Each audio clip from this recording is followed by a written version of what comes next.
السلام عليكم ومرحبا بكم في القناه ديالي. نتمنى تكونوا كلكم على خير. ومرحبا باي واحد دار لي ابوني او متابع القناه ديالي او كيدعمني.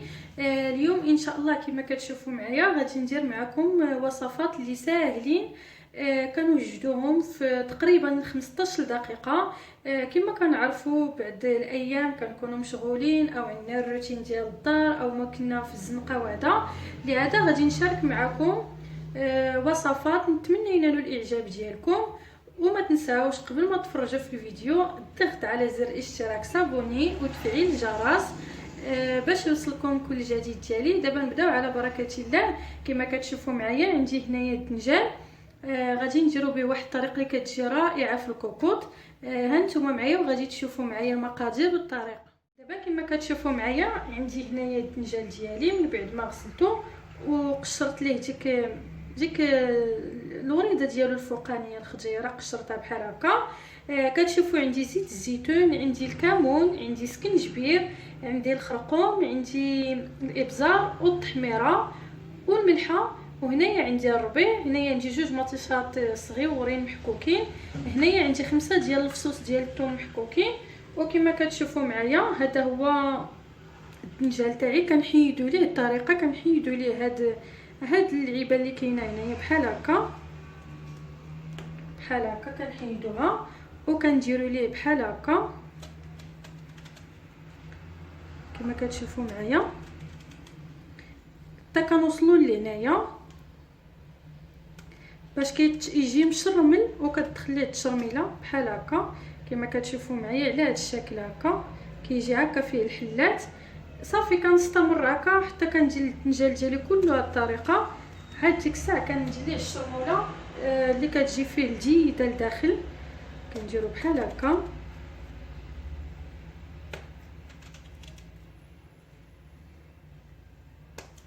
كنديرو 4 ديال الحلات على هذا الشكل، الاولى الثانيه الثالثه الرابعه بحال هكا كيجينا. صافي كنستمروا هكا حتى كنحلو كله، وديك الساعه ندوز ندير معكم الشرموله. كما كتشوفوا معايا من بعد ما صوبت الدنجال ديالي كله حليته، دابا غادي ندير الشرموله اللي غادي ندير ليه. هنايا عندي الربيع،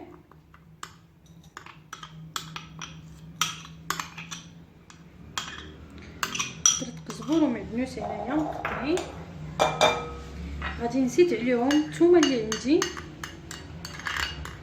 درت انايا 5 ديال الفصوص ديال الثوم محكوكين. كتجي واحد الشرموله رائعه زوينه.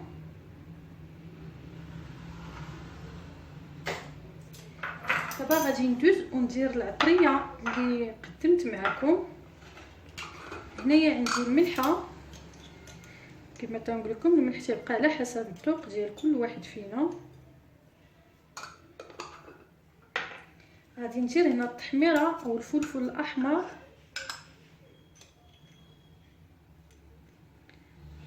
غير نص معلقه صغيره. هنايا عندي البزار حتى هو غادي ندير نص معلقه صغيره. اللي كيبغي الحر يدير معلقه او يزيد حتى لريسه حتى كتجي فيه زينه اللي كيبغي الحر. وهنايا غادي ندير الخرقوم حتى هو كما كتشوفوا باش كيجينا في الدنجال زوين. كما كتعرفوا الدنجال دغيا كيزرى، غير كنحلوه بحال هكا او نقطعوه دغيا كيولي فيه داك اللون. داكشي علاش كنديروا الخرقوم كيدرك لينا اللون. هنايا نص معلقه ديال السكنجبير، وهنايا عندي الكمون غادي ندير معلقه عامره بحال هكا. وغادي ندير زيت الزيتون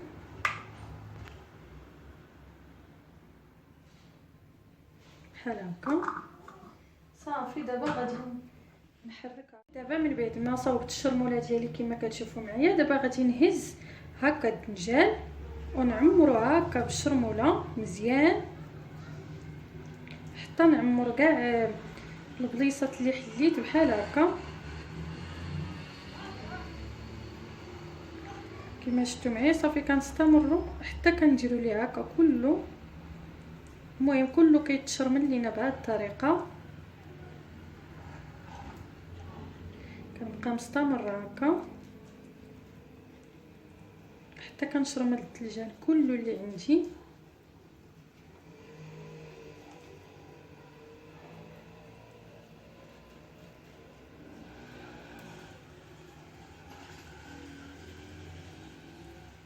صافي كنبقى هكا حتى كنسالي كاع الثلجان اللي عندي. دابا كما كتشوفوا معايا من بعد ما شرملته غادي ندير ليه بحال هكا، غادي نعاود نحلو بحال هكا من النص باش يجينا كي شكل وريضه بحال هكا على هذا الشكل كما كتشوفوا معايا. كما شفتوا انا حاله هكا على 4، غادي نعاود ندير هكا الحله من هنايا من الوسط بحال هكا باش كيجينا على شكل وريضه. صافي كنستمر هكا حتى كنحلو كله، عاد كندوز كنردو في الكوكوط. غادي نردو في الكوكوط كما كتشوفوا معايا. غادي ندير شويه ديال زيت الزيتون، الزيت كيبقى اختياري على حسب اللي بغيتو. غادي ندير شويه ديال الزيت هكا في الكوكوط ديالي. غادي ندير عليها ديك المطيشه اللي وريتكم، حكيت انا 2 مطيشات بحال هكا. صافي دابا غادي ندوز ونحط الدنجال ديالي كما شفتوا كي شرملتو بهذا الشكل هكا. صافي كنبقى هكا حتى كنحط الدنجال ديالي كله في الكوكوط. والطريقه ديال الطياب غير كنشعل عليه غير كتصفر ليا الكوكوط، وكندير عليها شميعه 15 دقيقه. صافي كنطفي كنلقى الدنجال ديالي طاب ليا كما كتشوفوا، ما كندير لا ماء لا والو، غير هكا كيطيب ليا في هذه المطيشه.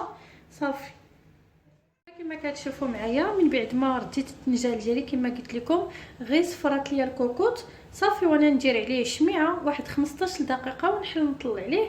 دابا غادي ندوز ونوجد الوصفه ديال الكفته حتى هي.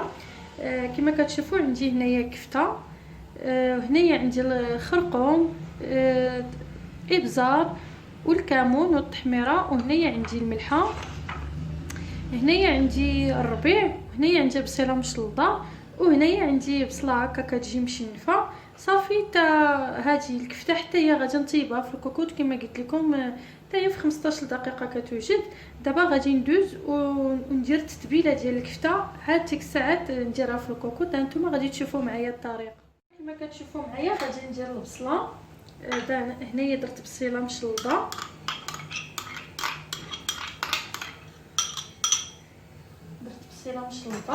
غادي نزيد عليها الربيع،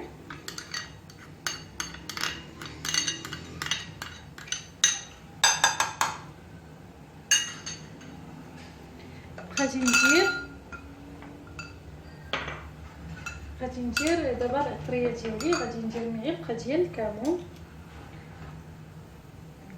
معلقه كبيره، انا غادي ندير 2 صغار هكا ديال الكمون، معلقه ديال الابزار،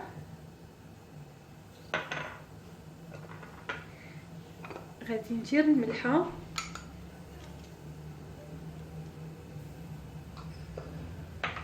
وغادي ندير التحميره حتى هي. غادي ندير غير نص معلقه ديال التحميره. هنايا عندي الخرقوم توا غادي ندير غير نص معلقه بحال هكا. صافي دابا غادي نعجن الكفته ديالي حتى يدخلوا ليا فيها كاع هاد المكونات بحال هكا. يمكن لكم تزيدوا شويه ديال الزيت، انا ما كنديرهاش، كنعجن هكا حيت الكفته كما كتعرفوا تتكون ميدمه. صافي كنبقى بحال هكا كما كتشوفوا معايا. من بعد ما تبلت الكفته ديالي غادي ندوز ونديرها في الكوكوط. غير هو الا كان عندكم الوراق ديال القزبر ومعدنوس من الاحسن تفرشوهم، عاد ديروا الكفته. انا ما عنديش، عندي غير مقرض. صافي دابا غادي ندوز كما كتشوفوا معايا. غادي ندير شويه ديال الزيت، غادي ندير شويه ديال زيت الزيتون هكا في الكوكوط، غير شويه. صافي وغادي ندير شويه ديال البصيله لتحت نفرشها بحال هكا.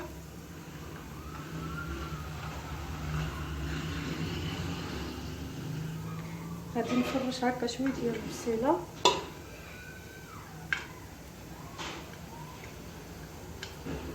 باش كتجي لتحت، تجي لنا الكفته بحال مشويه نيت على الفخر هكا كيجي فيها المذاق. صافي دابا غادي ندير الكرات ديال الكفته ديالي.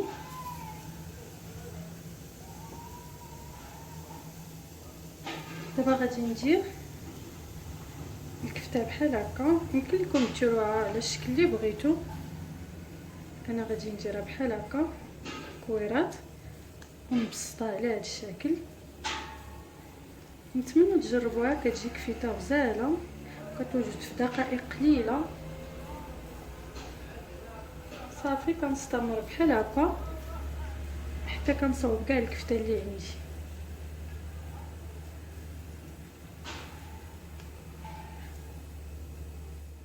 دابا كما كتشوفوا معايا من بعد ما صاوبت الكفته قاديتها في الكوكوط، دابا داك شويه اللي بقى ليا ديال البصله غادي نديرو هكا عليها من الفوق بحال هكا.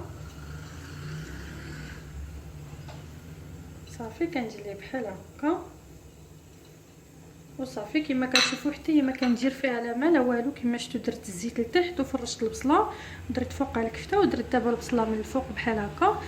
غادي نسد عليها حتى هي الكوكوط غير تصفر ليا ونحسب 15 دقيقه. صافي كنطفي عليها كنلقاوها طابت لينا. يمكن لكم ديروا حتى طماطيش الا بغيتوها دوائر او بطاطا، حتى هما كنت جربتهم كيجيو فيها غزالين. دابا غادي ندوز نردها للغطاء ومن بعد نقدموهم بالصحه والراحه. دابا كما كتشوفوا معايا هذه هي الكفته ديالي من بعد ما طفيت عليها جات مشويه هكا في الكوكوط. نتمنى تجربوها وتنال الاعجاب ديالكم. وهذا هو الدنجال ديالي من بعد ما طاب ليا كما كتشوفوا معايا كيجي لذيذ والريحه طالعه منه غزاله. نتمنى تجربوه وينال الاعجاب ديالكم. وهذا هو الشكل النهائي ديال الاطباق ديالي. كما كتشوفوا الكفته ها هي جات مشويه في الكوكوط جات غزاله. كما كتشوفوا معايا الدنجال حتى هو مشرمل جا رائع.